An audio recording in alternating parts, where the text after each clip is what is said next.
The narrative. The narrative. The narrative. The narrative. The narrative. The narrative. The narrative. Changing the narrative.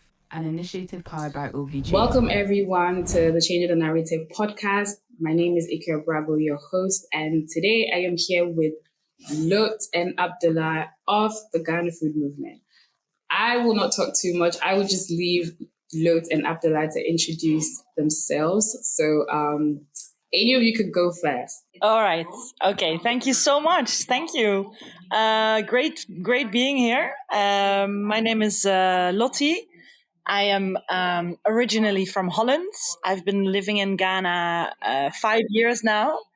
I'm a culinary entrepreneur, and I used to be involved in a big food movement in Holland.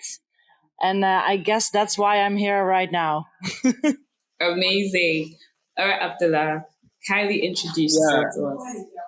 So my name is Abdallah, and I'm the director of Ghana Food Movement, or one of three directors of Ghana Food Movement.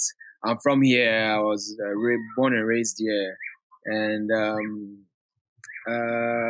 don't know what else to say. There's so much to say, but I got involved in the movement from my time managing a farm, which I still do today, which is in the eastern part or eastern region of Ghana. And I am a student of sustainability. I got a master's in sustainability from Sweden. Okay. And yes, it's all parts of transformation and transition. Yeah. That's great. Thank you guys again so much for honoring my invitation. So I think my first question is going to go to Lotte. Lotte, what made you create the Ghana Food Movement? Well, first of all, it wasn't just me. It was actually a group of Ghanaian stakeholders in the food scene.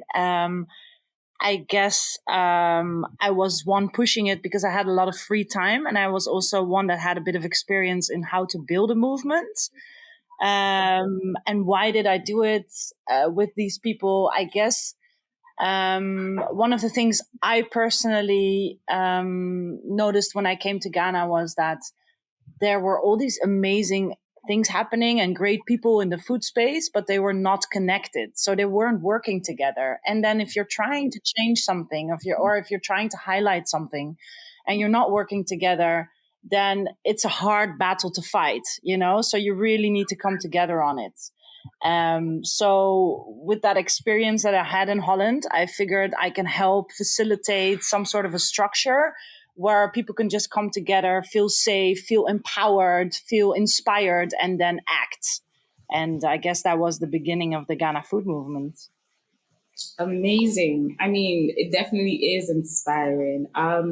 You know what? I literally just asked you what led you to create it, but I didn't even ask you guys what exactly is it. So, Abdallah, I think I would throw this question to you. What is the Ghana Food Movement?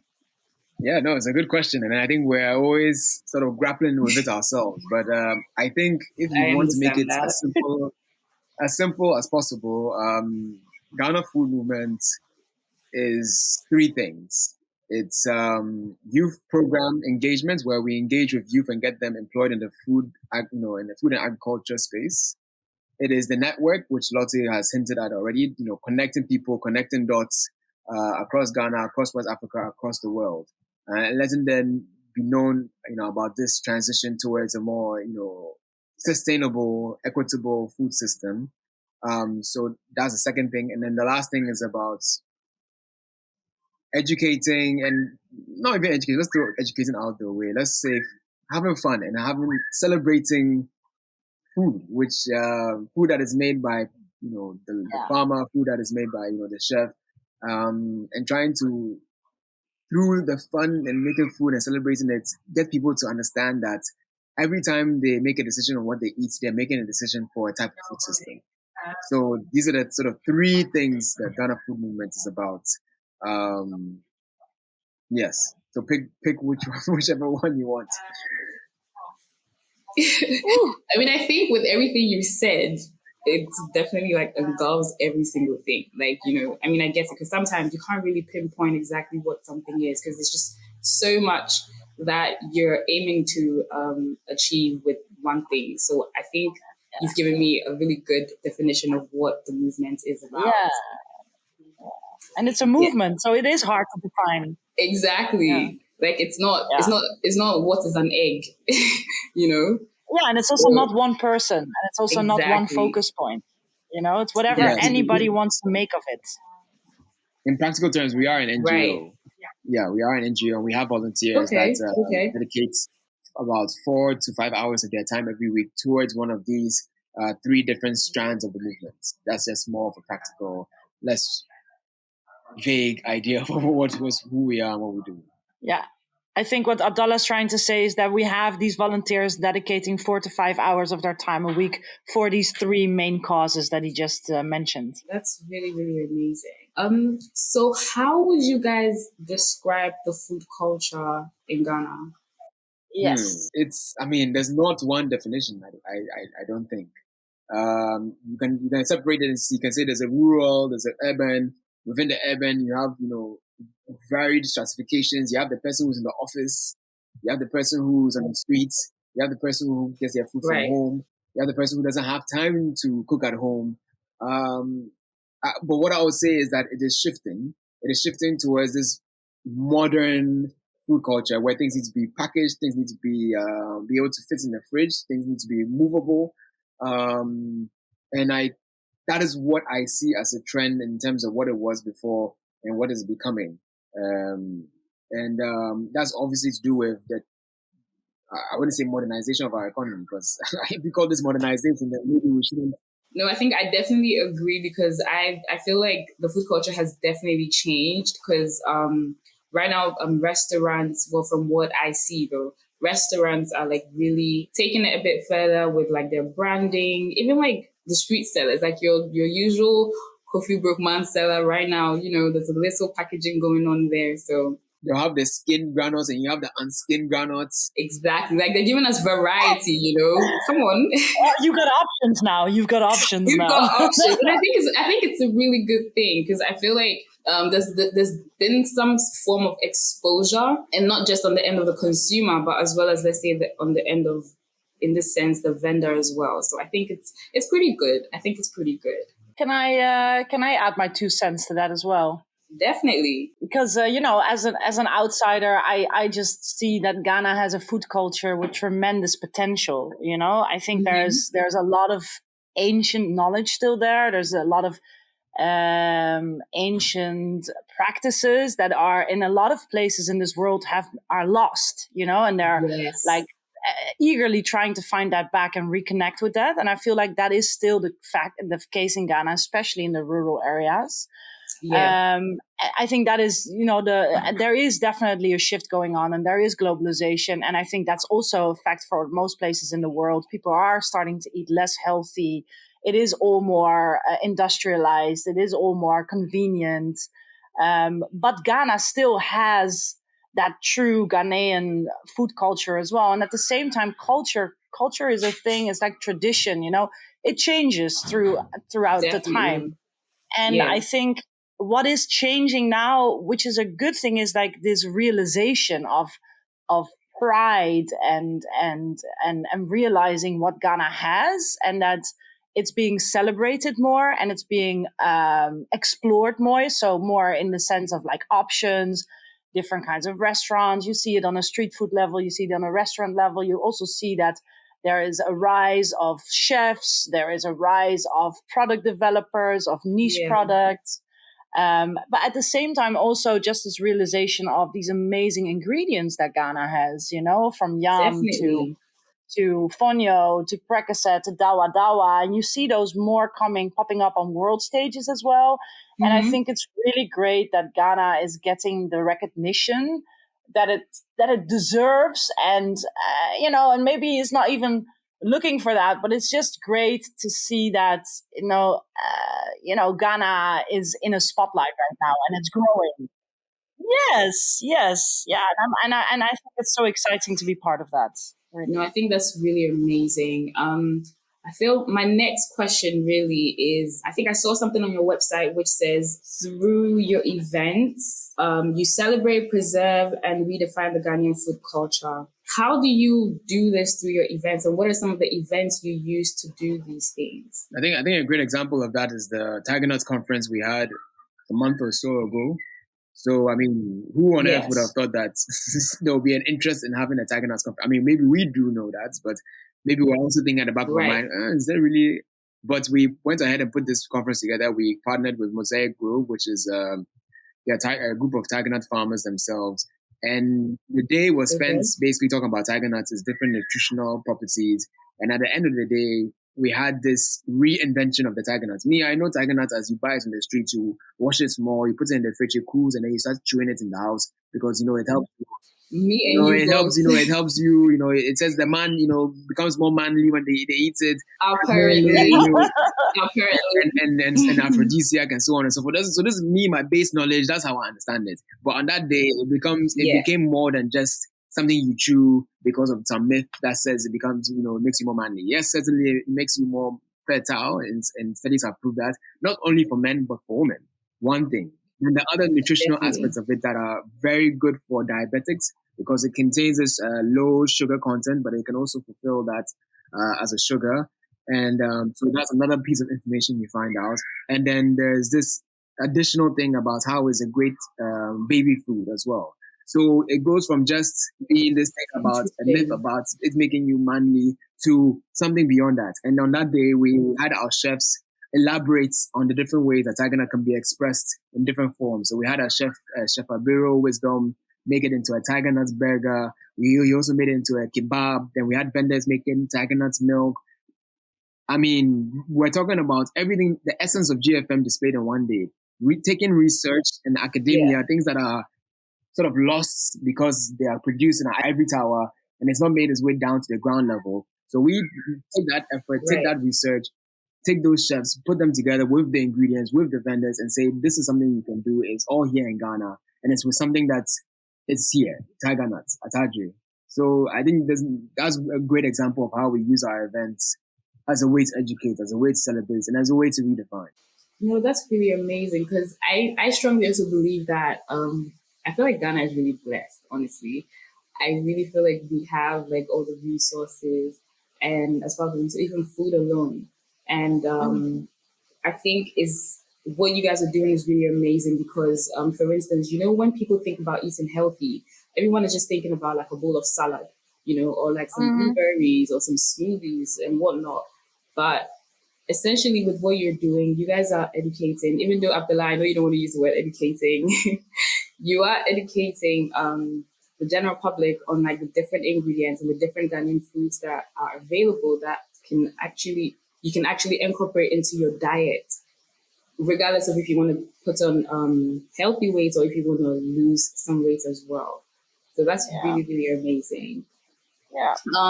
Also, I know that as part of your mission, you guys have projects which by like you use to drive change by like teaming up with people across the value chain and also create awareness, build capacity, and inspire future generations to act. Can you tell us more about some of these projects? I think one very exciting thing that's happening right now is we're building our first hub. So it's called the Link Up Kitchen. And this is a place where we link up, and where we bring together youth, connect them to different stakeholders. We train them, as Abdallah said. So we have these different youth programs, training programs to empower them, to help them find jobs in the food space. And we're going to run a few programs there. One is called Youth in Cooking.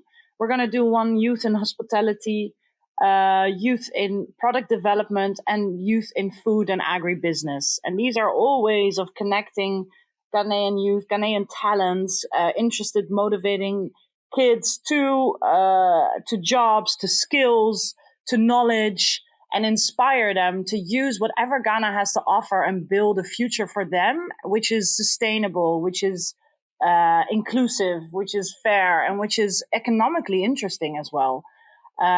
So yeah, I think the Link Up Kitchen is a great example of that. That's amazing. Are there other, okay, I think you did mention Yeah, the youth some in of agric these other project. projects. I mean, we there were 20. There were 20 youth in that program. I mean, this is a program that came out of nothing. Yeah. Abdallah, All yeah. right. So yeah, youth in agric, 20 youth, who are eager to work in agric. We support them by giving them, soft skills, as Lotte mentioned, and then connecting them to companies in the agric space, the Sankofas, the Works. And I mean, it's a simple thing, but you take 20 youth and now they are employed. And then you get feedback from the company saying that, yeah, we want more. We want more of these driven people. We want more of people who are not just driven but skilled. And this kind of programs go a long way towards ensuring people's livelihoods for the future, because the future is there, and if we don't take it, somebody else will. Definitely. I'm guessing this youth program, is this Farm Accra? No, the program is really called Youth in Food. So Youth in Food and Agribusiness. And the Farm Accra is one of the projects that we did at the Impact Hub, which was just building a local farm in a city space where you can just reconnect with growing food. And from there, we are organizing events. That's amazing. See, I'm even getting confused because I feel like you guys are really doing some amazing things We and are have a busy number bees, of so. initiatives. Have like amazing initiatives, and I'm just like, okay, is this Farm Accra or not? But that's great. So you guys talk a lot about the food system, right? So can you briefly explain what the food system is for someone who cannot necessarily understand? Okay, what exactly is this? I think that's a really good question, actually, because a lot of people take use of this term, but they actually don't really know what it means. A food system is the full value chain, is the full act of cultivating seeds, growing food, processing food, manufacturing food, cooking food, to wasting food, to, so it's all the way, it's health, it's everything that comes into play for the act of eating. So it's a very intricate and very holistic system where a lot of different stakeholders and a lot of different sectors come into play. Can you mention a few stakeholders of the food system? Well, I think all stakeholders are actually represented in the Ghana food movement, and that's what's really exciting. And I think this is something that I also experienced abroad. If you talk about a food system and you are all chefs or you are all farmers, you tend to keep saying the same things and talk in circles, and also tend to point outside of your circle and say, it's them, they have to change, or it's that problem, or it's the solution lays there. And then if you bring all these stakeholders together, you can actually firstly start understanding each other's challenges, and then from a holistic approach, look at these challenges and come up with solutions. And then collaborating is very often a very good solution. And also it's not threatening. In Ghana, you also, it's a hustle, and you have to work hard to keep afloat. So sometimes people are afraid of working together. And then, working cross value chain, as we call it, is actually a less threatening act. So different stakeholders would be farmers, would be seed companies, would be food processors, manufacturers, would be marketeers, would be politicians, would be activists, would be chefs, would be entrepreneurs, so they're all represented in the Ghana food movement.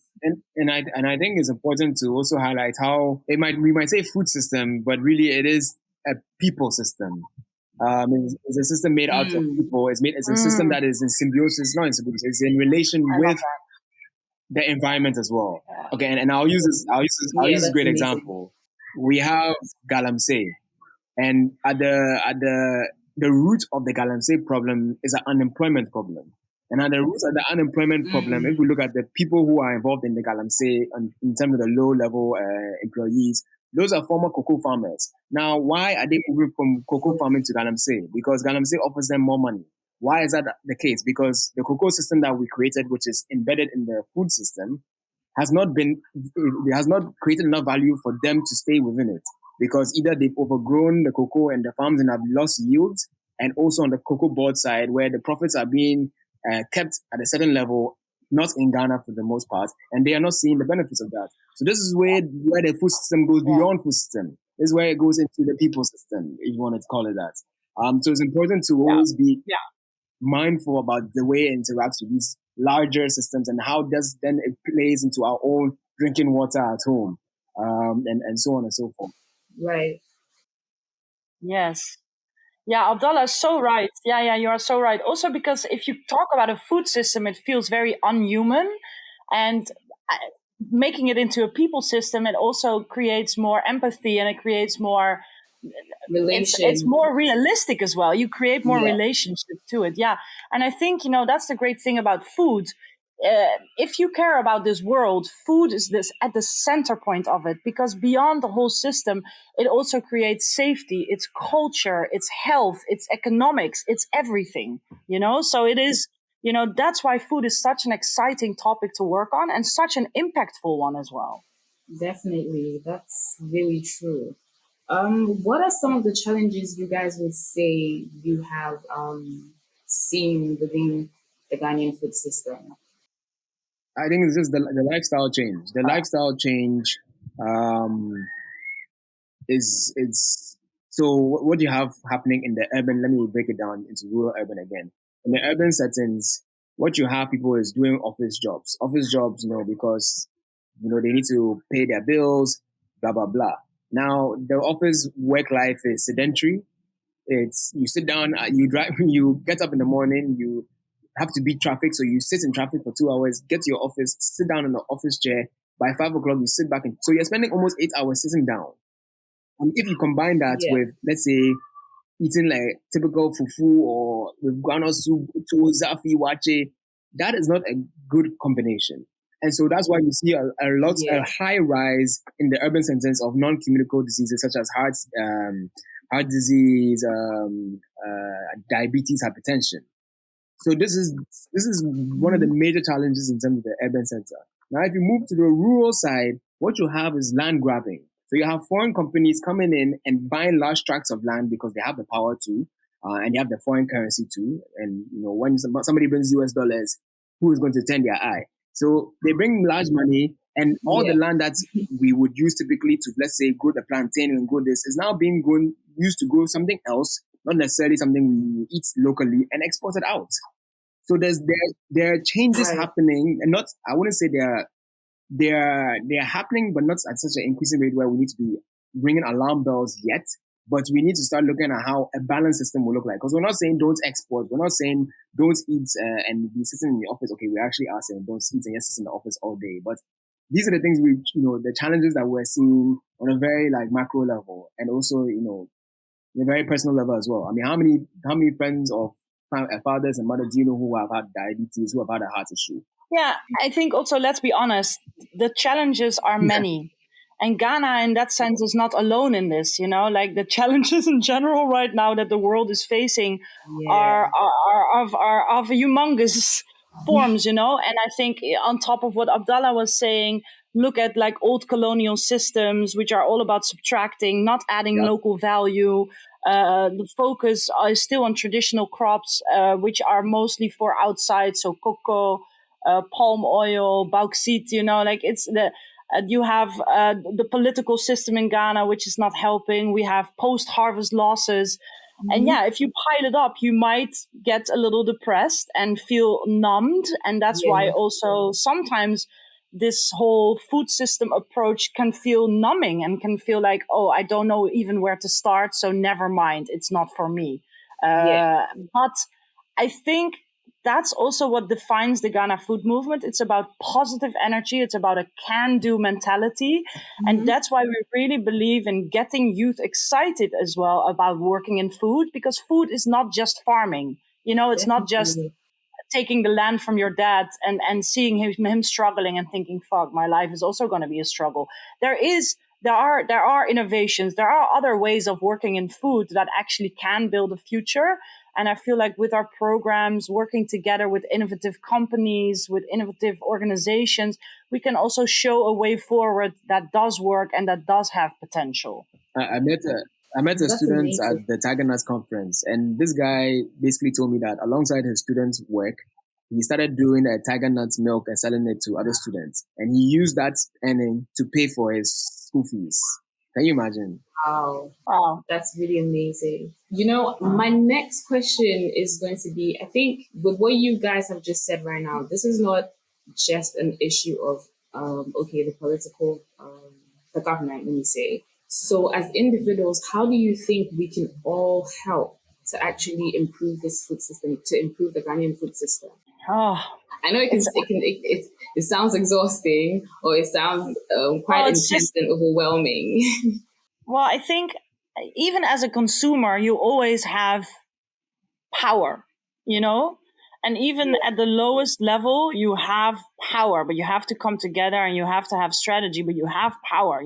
Every day you are buying, you are voting. You are voting for a system. You are voting for, you are supporting farmers. So it already starts with what you are buying. So right now we are working on a campaign which is called Buy Ghana, Build Ghana, meaning really making sure that people do a little bit more research or realize a little bit more where their food is coming from. And with what they are buying, they are actually influencing a system, supporting a farmer, supporting an entrepreneur, supporting a market lady, so you have impact. If you buy local rice, Ghana benefits. If you buy rice from Asia, then Ghana benefits less. We're not going to say that this is good and that is bad, but we just want to make sure that people realize this. And I think so that is on the basic level what people can do in everyday life. Then secondly, I feel like if you want to act and you want to do a little bit more, find your passion. Because if you find your trigger within food, and it could be waste, it could be cooking, it could be, I don't know, doesn't matter. If you go with your talent, then you go with your energy, you go with your flow, and that's where you can actually change. And every little change does help. Like it's been proven before. Like if you want to change the system, all these little arrows shooting at the mainstream are helping to flip a system. So just find your niche, find your talent, find your energy. Amazing. Abdallah, would you want to add something? No, I think Lotte pretty much covered it. And I think it's just, as you said, being aware of yourself in the system and what role you play. Because you are a conveyor of materials are constantly flowing through you. And whether it's the food, whether it's the electricity coming from Akosomo Dam, you are a conveyor of systems, whether you like it or not. And you need to understand your position in that. And then from there, you can understand how you can change it in your small ways. Whether it's, arguing with your mother that, if you're buying the series juice, it's nice, but maybe you should try Blue Skies instead. Maybe it won't last in the fridge as long, but we can drink it quicker. Those little things can make a big difference. Because, Charlie, Ghana, there's only one Ghana. And if honestly, there really is. Ghana, and there's always this thing that comes to my mind when I see people. It's like Ghana hard, but then there's also Ghana is good. So let's push the Ghana is good. We can do it. Yeah, let's push the Ghana is good agenda. So definitely. We can do it, but we need to do it together. And that's really amazing. I think the campaign you guys are working on is also really amazing, which is the Buy Ghana, Build Ghana. Yes. Because I genuinely believe that that's also a way in which we can help our economic situation in the country. I don't even want to touch too much on that, but I do believe that once we do that, at least we reduce the level of, not really reduce the level of imports, but say we have more of a purchasing power, which also trickles down and has like a domino effect on how it affects other economic situations within the country. So that's really, really amazing. So absolutely. On the podcast, I have this little game I like to play with my guests. It's called a game of favorites, but this will be the food edition. So we're going to play a game of favorites, and you guys will give me your favorites. Yay! We like games. Amazing. Okay, so the first one's a little controversial, but what is your favorite cuisine? Ghana cuisine. Abdallah, you go first. We have to say Ghana cuisine, but I do really love honestly, Indian you don't food have to say Ghana cuisine. I think just Say whatever you like. For me, I like Ghanaian products, and if it's cuisine, I think India. India is so weird. It's so interesting. Like for me, Indian food is just amazing. out of this world. Abdullah, what about you? Ghana. Okay. What is your favorite local drink? So, like, we have the asanes, we have the sobolos. Burkina. What did you say? Burkina, yes, okay. Even though you can only drink it once a month, but when you drink it, it hits the spot. Right. I get that. Lotte, what about you? Can I say abensu? No. I mean, to be fair, it is local, so that's okay. That's really okay. It's akpateshi and ginger, right? I mean, I love how that drink just gives me a little kick when I go out. No, that's really amazing. You know what's funny? So I actually have a story with abensu. So I remember there was a time where I lost my voice, or I had a sore throat actually. And my friend was like, "Oh, let me just get you abensu," and he did not lie. It really did its thing. So it helps. Yeah. I'm not even judging you, lot. We are not judging you here. But that's what I love about Ghanaian food and drinks. Just that little medicinal knowledge that everybody has, and tapping into that. I love that. Yes. Yeah. It's truly amazing, because I feel like we take for granted that side of things as well. Yeah. First of all, are you guys plantain lovers? Oh, yes. I am, yeah. So what do you prefer, baked plantain or fried plantain? This is like choosing between your mother and your wife.